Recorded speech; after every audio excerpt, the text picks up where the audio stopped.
নমস্কার বন্ধুরা, ইটস কোয়েল চ্যানেলে তোমাদের স্বাগত। আজ আমার বাগানে একটা নতুন ভিডিও তোমাদের সঙ্গে শেয়ার করব। এই যে গাছটা দেখতে পাচ্ছ, এই গাছটা হলো গন্ধরাজ ফুলের গাছ। আর এই গন্ধরাজ ফুলের গাছটা কিন্তু 1 মাস আগে কিনে এনে বাগানে পড়েই আছে, বসানোর টাইম হয়ে উঠছিল না, আর তাই আজ গাছটাকে বসিয়ে দেব। চলো তাহলে প্রসেসটা তোমাদের সঙ্গে শেয়ার করি। প্রথমেই আমি মিডিয়াটাকে রেডি করে নেব। আর এখানে মাটিগুলো বড় বড় ছিল বলে আমি একটু ছোট ছোট করে ভেঙে নিচ্ছি। এরপর আমি মাটির সঙ্গে মেশাবো ডিমের খোসা।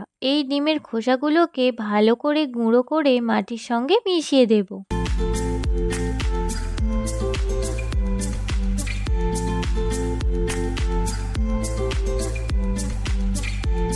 এরপর আমি এখানে নিয়েছি কিছুটা পরিমাণে মিক্সড সার। এর মধ্যে আছে চা পাতা, ডিএপি আর এক ধরনের সার আছে। মোট 3 রকম জিনিসকে একসঙ্গে মিশ্রণ করে আমি মাটিতে অল্প পরিমাণ দিয়ে দিচ্ছি। সবকিছু দিয়ে দেবার পর মাটিটার সঙ্গে খুব ভালো করে মিশিয়ে নিতে হবে।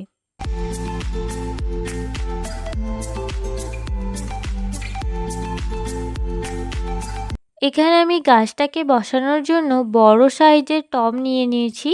এরপর গাছটাকে আমি কিন্তু খুব সাবধানে গ্রো ব্যাগ থেকে বার করে নিচ্ছি। দেখো রুটসের যেন ক্ষতি না হয়। গ্রো ব্যাগ নষ্ট না করেই কত সুন্দরভাবে গাছটা কিন্তু উঠে আসলো। এখানে আমি নিয়ে নিয়েছি খোলামকুচি, যেটা দিয়ে আমি ফুটোটাকে খুব ভালোভাবে কভার করে নিয়েছি। ড্রেনিং সিস্টেমটা কিন্তু খুব সুন্দরভাবে আগে করে নিতে হবে। প্রথমে আমি দিচ্ছি বড় সাইজের যে মাটিগুলো ছিল ওগুলোকে দিয়ে দিয়েছি, আর এরপর দিচ্ছি আমি সবজির খোসা। এই সবজির খোসাগুলো কিছুটা পরিমাণে দেবার ফলে কিছুদিন পরে কিন্তু এটা সারে পরিণত হবে, আর গাছ কিন্তু খুব সহজেই পুষ্টি পেয়ে যাবে। সবজির খোসাটা দেবার পর কিছুটা পরিমাণে গুঁড়ো মিহি মাটি আমি এর ওপর দিয়ে দিচ্ছি। এরপর গাছটাকে আমি কিন্তু সুন্দরভাবে বসিয়ে দিচ্ছি মাঝ বরাবর, আর গাছের সাইড থেকে মাটিটা কিছুটা ভেঙে নিয়েছি। এরপর সাইড থেকে মাটি দিয়ে দিচ্ছি কিছুটা পরিমাণ, আর টব কিন্তু ভর্তি করে মাটি দিলে চলবে না, হালকা ফাঁকা রেখে আমি যতটা পারবো মাটি দেব। গাছ বসানো তো আমার কমপ্লিট হয়ে গেল।